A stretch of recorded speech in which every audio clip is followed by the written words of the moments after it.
আসসালামু আলাইকুম। আজকের ভিডিওতে দেখাবো যেসব নতুন টেকনিশিয়ান ভাইয়েরা মোবাইলের টাইপ বি যে চার্জিং পোর্টগুলো আছে সেই চার্জিং পোর্টগুলা যারা এখনও সঠিকভাবে চেঞ্জ করতে পারেন না, তারা কিভাবে মোবাইলের টাইপ বি চার্জিং পোর্টগুলা সঠিক নিয়মে চেঞ্জ করবেন তা আজকের ভিডিওটি দেখলে আপনারা বুঝতে পারবেন। তো মোবাইলের টাইপ বি চার্জিং পোর্টগুলা চেঞ্জ করার জন্য আমাদের অনেকগুলো নিয়ম ফলো করতে হবে। তো সেই নিয়মগুলো কি কি তা আমি আপনাদেরকে ভিডিওতে দেখাবো। তো এখন আমি এই চার্জিং পোর্টটা পরিবর্তন করে নতুন একটা চার্জিং পোর্ট লাগিয়ে আপনাদেরকে স্টেপ বাই স্টেপ দেখাবো। তো এখন আমি একটা পিসিবি স্ট্যান্ড নিলাম। পিসিবি স্ট্যান্ডের মধ্যে লজিকটাকে আপনারা ভালোভাবে লাগিয়ে নেবেন। লজিকটা যদি সঠিকভাবে না লাগান তাহলে আপনারা যখন চার্জিং পোর্টটা উঠাতে যাবেন বা নতুন আরেকটা চার্জিং পোর্ট লাগাতে যাবেন তখন লজিকটা বাঁকাতেরা হয়ে চার্জিং পোর্টটা ঠিকভাবে নাও লাগতে পারে। তো আপনারা দেখতে পাচ্ছেন আমি ফ্লাক্স পেজ দিলাম।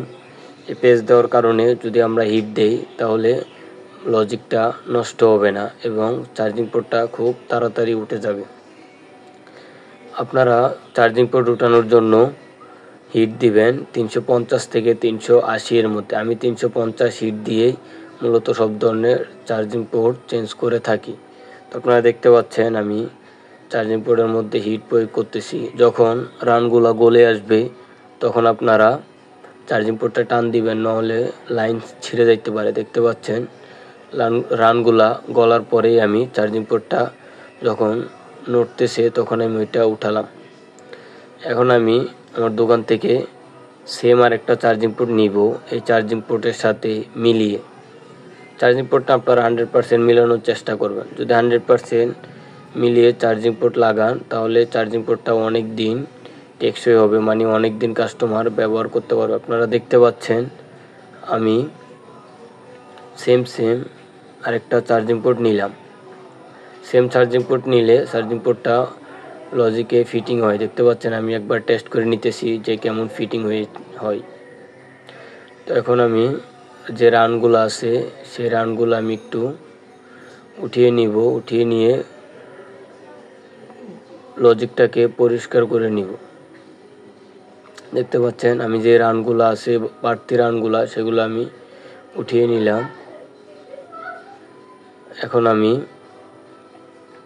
এখানে নতুন যে চার্জিং পোর্টটা আমি নিলাম সেই চার্জিং পোর্টটা ফিটিং করব।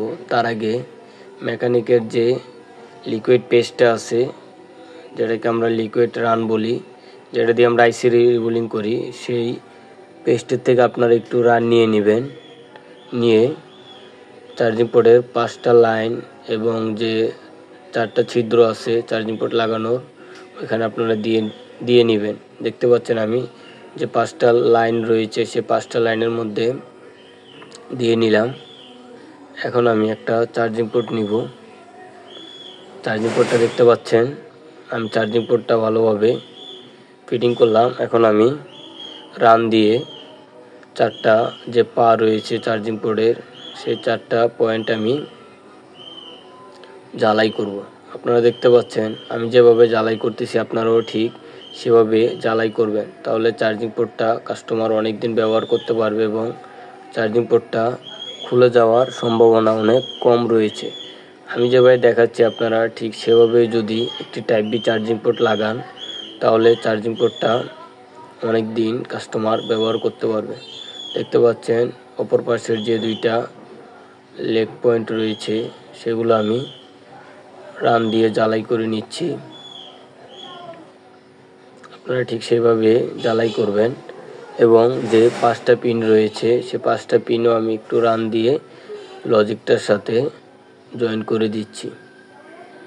চার্জিং পোর্টের 5টি লাইন এবং লজিকের 5টি লাইনও আমি ঠিকভাবে জ্বালাই করে নিচ্ছি যাতে চার্জ অনেক ঠিকভাবে চার্জটা হয়। তো আপনারা দেখতে পাচ্ছেন আমি যেভাবে দেখাচ্ছি আপনারা ঠিক সেভাবেই চার্জিং পোর্টটা লাগাবেন। এখন আমার চার্জিং পোর্ট লাগানো শেষ। আমি দেখুন কত সুন্দর হয়েছে। এখন আমি একটু পরিষ্কার করে নিব। আপনারা থিনার দিয়েও করতে পারেন বা পরিষ্কার যে টিস্যু রয়েছে তা দিয়েও করতে পারবেন, কিন্তু আমি ব্যবহার করি টিস্যু পেপার কতগুলো রয়েছে দেখতে পাচ্ছেন। আমি একটু থিনার দিয়ে নিচ্ছি। তারপর টিস্যু পেপার যেটা রয়েছে এটা কাপড়ের হয়, এটা দিয়ে যদি আপনারা পরিষ্কার করেন তাহলে অনেক সুন্দর পরিষ্কার হয়। দেখতে পাচ্ছেন কাজ সবসময় মোবাইল সার্ভিসিংয়ের কাজ আপনি যত সুন্দর করবেন ততই কাস্টমার আপনার দোকানে আসবে। আপনি যদি কাস্টমারকে ভালো সার্ভিস দিতে পারেন তাহলেই কাস্টমার বারবার যে কোনো সার্ভিসিং জনিত সমস্যার কারণে আপনার দোকানে আসবে। দেখতে পাচ্ছেন চার্জিং পোর্ট লাগানোর পরে আপনারা ঠিক এভাবেই পরিষ্কার করবেন। তো এটাই হচ্ছে চার্জিং পোর্ট লাগানোর সঠিক নিয়ম। তো আমার চ্যানেলের ভিডিওগুলো দেখে যদি আপনারা মোবাইল সার্ভিসিংয়ের কাজ শিখতে পারেন তাহলে আমার চ্যানেলটা সাবস্ক্রাইব করে রাখবেন, এবং আপনারা মোবাইল সার্ভিসিংয়ের কী বিষয় নিয়ে ভিডিও চান তা আমাকে জানাবেন, এবং আমি যেসব মোবাইল সার্ভিসিংয়ের কাজ শেখার ভিডিও দিয়ে আপনারা সব ভিডিওগুলো দেখবেন। এসব ভিডিও যদি দেখেন তাহলে আপনারা মোবাইল সার্ভিসিংয়ের কাজ সঠিকভাবে শিখতে পারবেন, এবং আমার ভিডিও নিয়মগুলো ফলো করে যদি আপনারা কাজ করেন তাহলে আপনারা কাজে সাকসেস হবেন। আসসালামু আলাইকুম।